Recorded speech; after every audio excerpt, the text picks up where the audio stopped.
India voice, आपकी सोच, आपकी आवाज। नमस्कार, बहुत स्वागत है आपका और आप देख रहे हैं इंडिया वॉइस। मैं हूं आपके साथ आनंद विजय सिंह।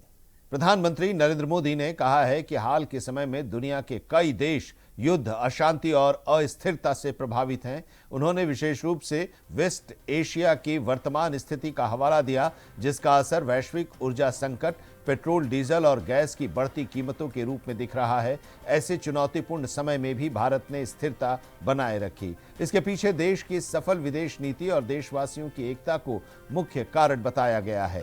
पीएम नरेंद्र मोदी ने भरोसा दिलाया कि भारत सतत विकास और सुरक्षा के मार्ग पर अग्रसर रहेगा। कई देश युद्ध, अशांति और अस्थिरता से घिरे हैं। वेस्ट एशिया में जो हालत बने हुई है, उनका असर पूरी दुनिया पर है। ऊर्जा जरूरतों की, डीजल, पेट्रोल और गैस की दिक्कत पूरी दुनिया में बढ़ गई है। ऐसे संकट में भी भारत ने हालातों को नियंत्रण में बनाए रखा है। इसके पीछे देश की सफल विदेश नीति और देशवासियों की एकजुटता की सफलता की ताकत है। मिडिल ईस्ट संकट के बीच कांग्रेस पर प्रधानमंत्री नरेंद्र मोदी जमकर बरसे और कहा कि कांग्रेस गलत बयानबाजी करके भारतीयों की जान खतरे में डाल रही है। प्रधानमंत्री नरेंद्र मोदी ने पश्चिम एशिया में जारी संघर्ष के बीच खाड़ी देशों को लेकर गंभीर चिंता जताई। जो स्थिति है उसको लेकर रविवार को केरल के पलक्कड़ में रैली जो संबोधित किया था, उसमें उन्होंने कहा था कि सुरक्षा को जोखिम में कांग्रेस के नेताओं के जो बयान है, उससे भारतीयों की सुरक्षा जोखिम में है। प्रधानमंत्री नरेंद्र मोदी ने पश्चिम एशिया में जारी संघर्ष के बीच खाड़ी देशों में रह रहे भारतीयों की सुरक्षा को लेकर गंभीर चिंता जताई है। रविवार को केरलम के पलक्कड़ में एक रैली को संबोधित करते हुए पीएम मोदी ने कांग्रेस पर खाड़ी देशों में रहने वाले भारतीयों की सुरक्षा को जोखिम में डालने का आरोप लगाया है। सारे ही देश युद्ध क्षेत्रों में फंसे भारतीयों की सुरक्षा को प्राथमिकता दे रहे हैं। वहां पर हमारे भाई बहनों को कोई तकलीफ ना हो, इसके लिए भारतीय दूतावास भी दिन रात काम कर रहा है। भारतीयों के हितों की सुरक्षा भाजपा एनडीए सरकार के लिए सर्वोपरि है। वहीं संवेदनशील मामले में कांग्रेस जिस तरह की बयानबाजी कर रही है, वो भी आपको याद रखना है। कांग्रेस जिस तरह के बयान दे रही है, वो खतरनाक है। कांग्रेस चाहती है कि खाड़ी देशों में रहने वाले करीब 1 करोड़ भारतीयों की जिंदगी खतरे में पड़ जाए। 5 राज्यों के विधानसभा चुनाव से पहले बीजेपी के राष्ट्रीय अध्यक्ष नितिन नवीन ने पार्टी का चुनावी घोषणा पत्र जारी किया है। घोषणा पत्र में स्वास्थ्य, रोजगार, शिक्षा और किसान कल्याण पर विशेष जोर दिया गया है। बीजेपी के राष्ट्रीय अध्यक्ष नितिन नवीन ने केरल विधानसभा चुनाव को लेकर पार्टी का जो घोषणा पत्र जारी किया है, उसमें राज्य में निवेश बढ़ाने, बुनियादी ढांचे के विकास, डिजिटल इंडिया और युवा उद्यमिता को प्रोत्साहन देने का प्रस्ताव भी शामिल है। पार्टी ने सामाजिक कल्याण योजनाओं और महिलाओं के सशक्तिकरण पर भी ध्यान केंद्रित किया है। नितिन नवीन ने कहा कि बीजेपी का उद्देश्य सभी वर्गों के लिए समावेशी विकास सुनिश्चित करना और केरल को आर्थिक और सामाजिक रूप से सशक्त बनाना है।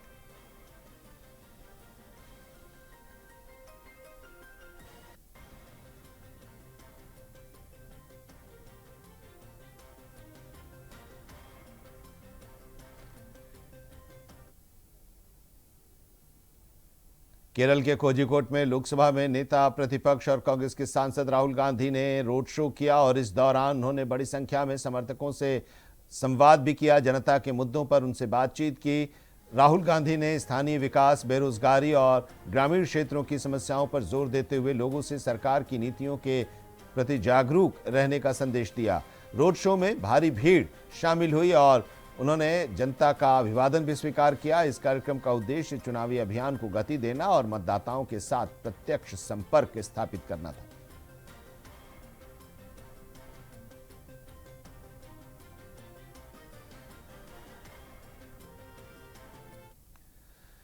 पश्चिम बंगाल विधानसभा चुनाव के दौरान सीएम ममता बनर्जी और तृणमूल कांग्रेस के राष्ट्रीय महासचिव अभिषेक बनर्जी ने बीजेपी और चुनाव आयोग पर फॉर्म 6 के जरिए नए वोटर जोड़ने का आरोप लगाया है। अभिषेक बनर्जी ने कहा कि मतदाता सूची में बाहरी लोगों को जोड़ने, महिलाओं और अल्पसंख्यकों के नाम हटाने और राज्य की जनसांख्यिकी को बदलने की कोशिश की जा रही है। पश्चिम मेदिनीपुर के चंद्रकोड़ा में एक चुनावी रैली को संबोधित करते हुए ममता बनर्जी ने यह दावा किया कि बीजेपी बिहार, उत्तर प्रदेश, राजस्थान और हरियाणा से अवैध मतदाताओं को पश्चिम बंगाल की मतदाता सूची में शामिल करने की कोशिश कर रही है। उन्होंने कहा कि एक जानकारी उन्हें मिली है कि एक ही दिन में लगभग 30,000 नए मतदाता पंजीकरण फॉर्म जमा किए और उनके मुताबिक ये प्रक्रिया चुनाव नियमों के खिलाफ है और इसका उद्देश्य आगामी चुनाव के परिणाम को प्रभावित करना है।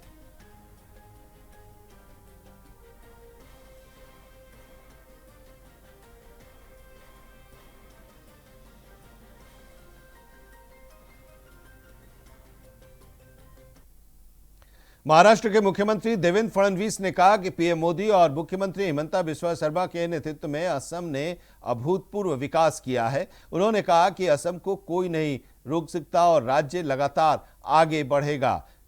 सीएम फडणवीस ने जोर देकर कहा कि प्रधानमंत्री नरेंद्र मोदी का मानना है कि भारत तभी समृद्ध होगा जब पूर्वोत्तर के राज्यों का विकास सुनिश्चित होगा। उन्होंने ये भी कहा कि डिब्रूगढ़ अब सिर्फ एक शहर नहीं रहेगा बल्कि असम की दूसरी राजधानी के रूप में ये महत्वपूर्ण केंद्र बनेगा। इससे राज्य और क्षेत्रीय विकास को नई दिशा मिलेगी।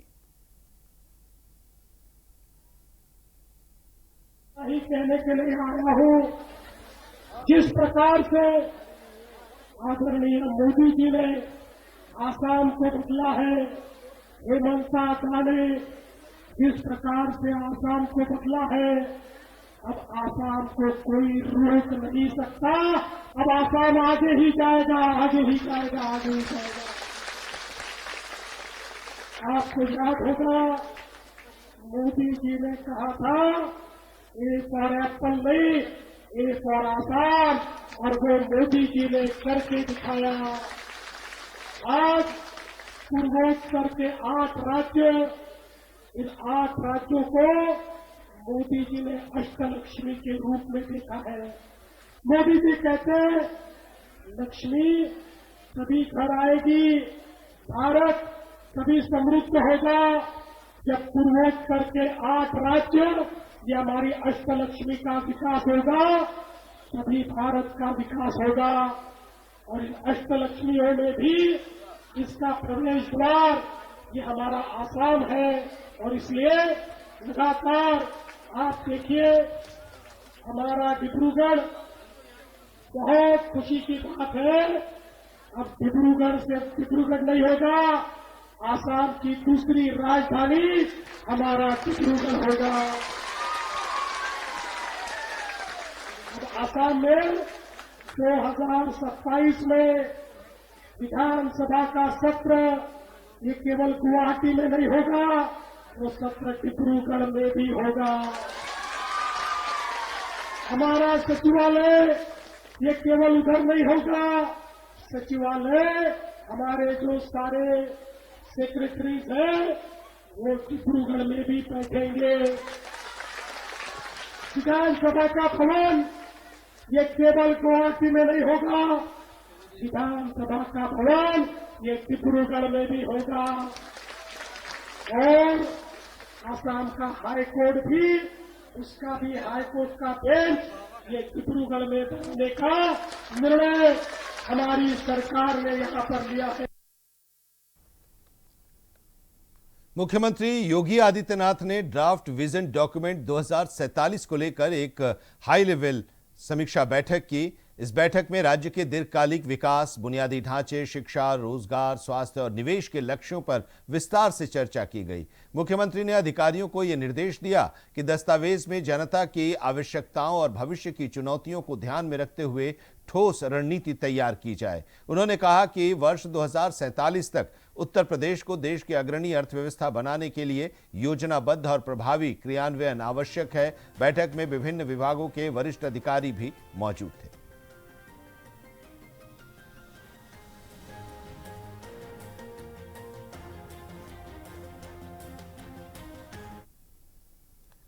असम के मुख्यमंत्री हिमंता बिस्वा शर्मा बीजेपी उम्मीदवारों और नेताओं के साथ राहा विधानसभा क्षेत्र के अंतर्गत नगांव में चुनावी प्रचार के दौरान चुनावी गीत पर थिरकते नजर आए। बीजेपी ने असम में चुनावी घोषणा पत्र जारी कर दिया है। केंद्रीय वित्त मंत्री निर्मला सीतारमण ने घोषणा पत्र जारी किया, जिसमें मूल निवासियों की जमीन, विरासत और सम्मान की सुरक्षा और बुनियादी ढांचा के लिए 5 लाख करोड़ रुपए के निवेश का वादा किया गया। बीजेपी के संकल्प पत्र में 31 वादे किए गए हैं, जिनमें बांग्लादेशी मियाओं से अतिक्रमित जमीन वापस लेने, समान नागरिक संहिता लागू करने, राज्य का विकास सुनिश्चित करने और युवाओं के लिए रोजगार के अवसर सृजित करने के वादे किए गए हैं। बीजेपी ने असम में चुनाव घोषणा पत्र जारी कर दिया है। केंद्रीय वित्त मंत्री निर्मला सीतारमण ने इसे जारी किया।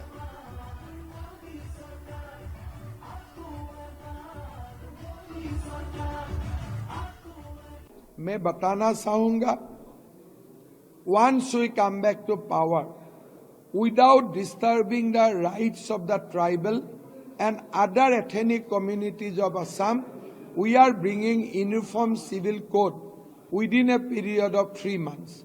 We are also bringing a tough legislation against love jihad and land jihad. We will also empower the district commissioners of Assam to enforce illegal expulsion, Illegal Immigrants Expulsion Act 1950, whereby a district collector, district magistrate is authorized to evict a foreigners within 24 hours. We will completely unleash a legal battle against the illegal encroachers.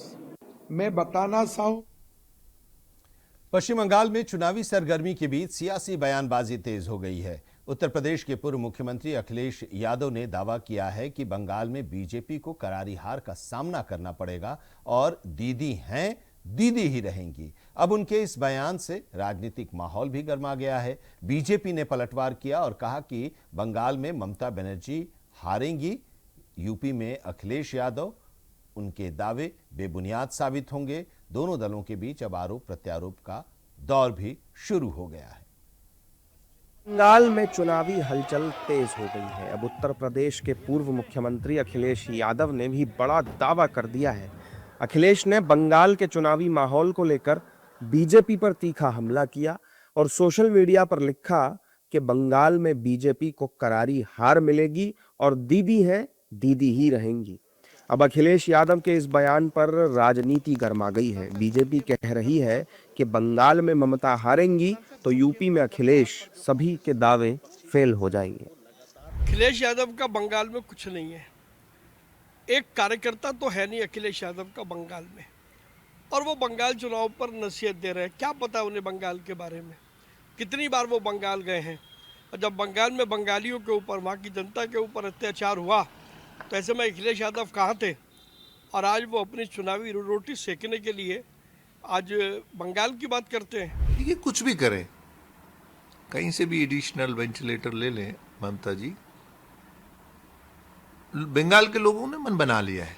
Bengal के लोग illegal immigrant free, जो वहाँ lawlessness है, कानून का नज़्म नस्क का, हर नागरिक का सुरक्षा हो।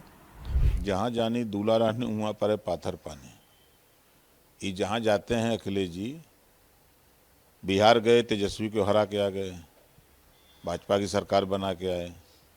महाराष्ट्र गए, वहाँ सरकार भाजपा की बनाए। दिल्ली गए, भाजपा की सरकार बना के आए। ये गए हरियाणा, वहाँ भाजपा की सरकार। ये जहाँ जाते हैं वहाँ भाजपा की सरकार बनाने के लिए जाते हैं। दिन में ये भाजपा के खिलाफ बोलते हैं, रात को गुलदस्ता लेके योगी जी को, मोदी जी को, अमित शाह जी से मिलते हैं कि हमारा जान बचाए रखिए। जबकि विपक्ष दावा कर रहा है कि इस चुनाव में ममता दीदी की ही जीत होगी और बीजेपी कितने ही दावे कर ले उसे हार ही मिलेगी। बंगाल की जनता बहुत ताकतवर है, बहुत समझदार है। जिस तरीके से भाजपा ने बांग्ला भाषियों को बांग्लादेशी कहकर के अपमानित किया है, तो निश्चित तौर पर बंगाल की जनता उनसे बदला लेगी, एक नया सूरज उगेगा। बंगाल से भाजपा का पतन की शुरुआत होगी, क्योंकि अखिलेश यादव ने 400 पार के नारा का फुस कर दिया ना। जैसे उत्तर प्रदेश में तो सेमीफाइनल था, आने दीजिए 27, इनका बड़बोलापन वहां भी निकाल लेंगे हम।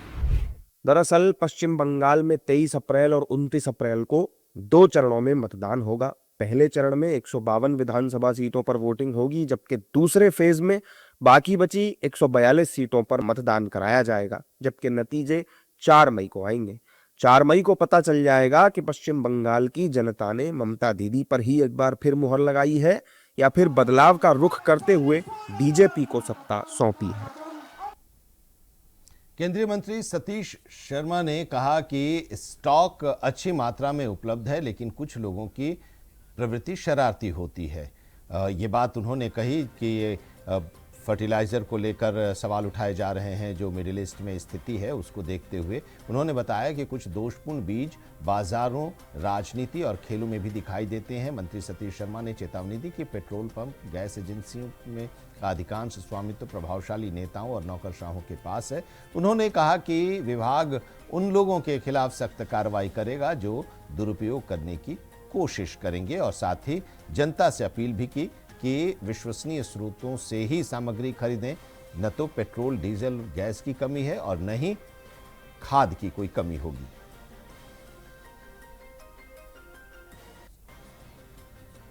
हैं अच्छे, कुछ लोग शरारती तत्व तो हैं, कुछ डिफेक्टेड पीसमैन का होते हैं, वो व्यापार में भी होते हैं, राजनीति में भी होते हैं, स्पोर्ट्स में भी होते हैं।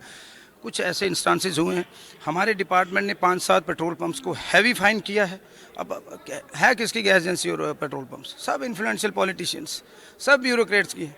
अब गरीब के बच्चे का तो है कुछ नहीं, लेकिन छोड़ा नहीं जाएगा। जो इस टेस्टिंग टाइम में अपने देश के साथ और गद्दारी कर रहा है, ये ब्लैक मार्केटिंग का मतलब है। आप देशद्रोही हो, इस टाइम देश के साथ खड़ा होना। फ्री कर दो ना पेट्रोल, अगर आप लाखों सालों से वो कर रहे हो। इनको चाहिए कि ज़रूरतमंद की मदद करें। Will set an example. हमारे मुख्यमंत्री साहब की हमें इंस्ट्रक्शंस हैं, ऐसे लोग जो मुलव्वस पाएंगे उनके खिलाफ हम स्ट्रिक्ट एक्शन लेंगे। ऐसे ऐसे लोग हैं जो टॉप की पोजीशंस पे रहे हैं, चाहे पॉलिटिशियन से ब्यूरोक्रेट काम तो वो कर रहे हैं, तो मुझे लगता है उनको बाहर जाना चाहिए। छत्तीसगढ़ के मुख्यमंत्री विष्णुदेव साय ने 31 मार्च को राज्य के लिए ऐतिहासिक दिन बताते हुए कहा कि छत्तीसगढ़ से नक्सलवाद का खात्मा हो रहा है और इससे विकास में वर्षों पुरानी बाधाएं समाप्त हो रही हैं। उन्होंने इस उपलब्धि के लिए गृह विभाग की सराहना की और सुरक्षा बलों के प्रयासों को महत्वपूर्ण बताया। मुख्यमंत्री ने प्रधानमंत्री नरेंद्र मोदी और केंद्रीय गृह मंत्री अमित शाह के नेतृत्व को भी इस सफलता का श्रेय दिया और कहा कि अब राज्य में शांति, सुरक्षा और विकास के नए अवसर तेजी से आगे बढ़ेंगे। छत्तीसगढ़ के लिए बहुत ही ऐतिहासिक दिन है। एक तो नक्सलवाद समाप्त हो रहा है छत्तीसगढ़ से, और इसके लिए हमारे देश के यशस्वी प्रधानमंत्री जी श्री नरेंद्र मोदी जी और केंद्रीय गृह मंत्री श्री अमित शाह जी को बहुत बहुत धन्यवाद। छत्तीसगढ़ की 3 करोड़ जनता के तरफ से साधुवाद। ये नक्सलवाद छत्तीसगढ़ के विकास में एक बहुत बड़ा रोड़ा था, बाधक था, और माननीय गृह मंत्री जी ने संकल्प लिया था कि 31 मार्च 2026 तक इसको समाप्त करना है, और उनका संकल्प पूरा हुआ है। अब बस्तर क्षेत्र बहुत तेजी से विकास करेगा, जो 40 वर्षों तक विकास से अछूता था। और दूसरे महीने में इसलिए भी ऐतिहासिक है कि आज हम लोग 375 108 एम्बुलेंस हरी झंडी देकर प्रदेश के विभिन्न जिलों में, क्षेत्रों में भेजे हैं। एक शिकायत रहती थी कि जो सरकार की मंशा है कि शहरी क्षेत्रों में 15 मिनट में और ग्रामीण क्षेत्रों में 30 मिनट के अंदर, आधे घंटे के अंदर एम्बुलेंस सेवा उनको उपलब्ध हो। फिलहाल इस बुलेटिन में इतना ही, लेकिन देश और दुनिया की तमाम अहम खबरों के लिए आप देखते रहिए इंडिया वॉइस।